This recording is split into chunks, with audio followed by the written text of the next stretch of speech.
সোহেল রানাকে 5 লক্ষ টাকা জরিমানা দিতে হবে। আসলে বাংলাদেশে ভাইরাল না হলে বিচার হয় না। আজকের দিনটাকে বাংলাদেশের ইতিহাসে মনে রাখার মতো দিন, কারণ একটা শিশু হত্যা এবং ধর্ষণ মামলার যে রায়, এটা আমরা দেখলাম যে ইতিহাসের মধ্যে সবচেয়ে দ্রুততম সময়ের মধ্যে হয়েছে এবং মাত্র 5 কার্য দিবসের মধ্যে এটি শেষ হয়েছে। এবং এটির যে রায়, এই রায় আমি খুবই খুশি, আমি আবেগ আপ্লুত। রামিসার বাবা যেদিন রামিসা মারা যায়, পরের দিন একটা কথা বলেছিল যে আসলে আইনের প্রতি আস্থা নাই, সে বিচার চায় না এবং কোনো নজির বাংলাদেশে নাই।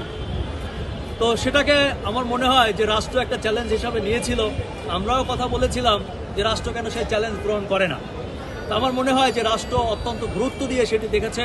আমাদের মাননীয় প্রধানমন্ত্রী তিনিও বিষয়টি অত্যন্ত আন্তরিকভাবে দেখেছেন এবং যথাযথ কর্তৃপক্ষকে নির্দেশ দিয়েছেন যত দ্রুত সম্ভব এই রায় ঘোষণার জন্য। আমরা দেখলাম যে আজকে ইতিহাস সৃষ্টিকারী একটি রায় হয়েছে। আজকে এই যে সোহেল রানা এবং তার স্ত্রী স্বপ্না, এদের দুজনের শুধু মৃত্যুদণ্ড হয় নাই, মৃত্যুদণ্ডের সাথে সাথে জরিমানা করা হয়েছে। সোহেল রানাকে 5 লক্ষ টাকা জরিমানা দিতে হবে, সোহেল রানা এবং তার পরিবারকে, এবং স্বপ্না যে তাকে তার পরিবারকে 2 লক্ষ টাকা জরিমানা করা হয়েছে এবং তাদেরকেও সেই 2 লক্ষ টাকা জরিমানা প্রদান করতে হবে। অনেকে প্রশ্ন করতে পারেন যে মৃত্যুদণ্ড হলে জরিমানা কিভাবে দেবে। আদালত রায় দিয়েছেন যে এই জরিমানার টাকা মৃত্যুদণ্ডের আগে পরিশোধ করতে হবে। এ ব্যাপারে আমাদের আইনজীবী আছে, তিনি বলবেন। তবে আমি শুধুমাত্র এটুকু বলি যে আমরা খুবই খুশি, সরকারকে ধন্যবাদ জানাই এবং এটা একটা চ্যালেঞ্জ হিসাবে চলে আসছিল সরকারের কাছে। সরকার সেই চ্যালেঞ্জ নিয়ে আমি মনে করি যথাযথভাবে ভালোভাবে সেটা সাকসেস দেখিয়েছে। তবে এখন অনেকেই প্রত্যাশা করছে, দেখলাম সোশ্যাল মিডিয়া অনেকে লিখছে যে এই রায় আদৌ কার্যকর হবে কিনা বা কতদিনে হবে। আমি বিশ্বাস করি একটা রায় যেহেতু অত্যন্ত দ্রুততম সময়ের মধ্যে হয়েছে, এর কার্যকরও অত্যন্ত দ্রুত সময়ের মধ্যে হবে। আমি জানতে পেরেছি যে 1-1.5 মাস কিংবা 2 মাসের মধ্যে এই রায় কার্যকর করা সম্ভব আইনজীবীরা মনে করছেন।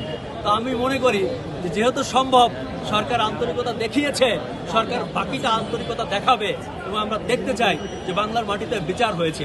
আর একটা ব্যাপার আপনাদের মাধ্যমে বলতে চাই, এই যে রামিসার মতো ঘটনা বাংলাদেশে প্রতিদিন গড়ে, একটি জরিপে দেখা গেছে যে 11টা এরকম ঘটনা ঘটে।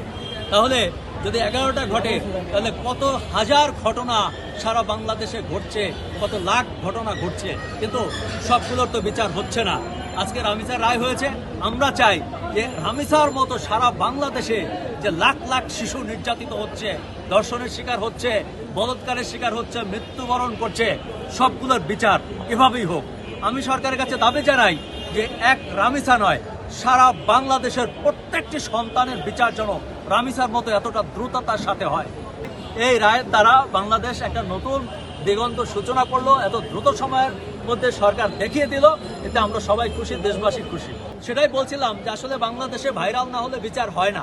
তো ভাইরাল হয়েছে, রামিসা বিচার পেয়েছে, কিন্তু এরকম রামিসা বাংলাদেশে আরো কয়েক লাখ আছে।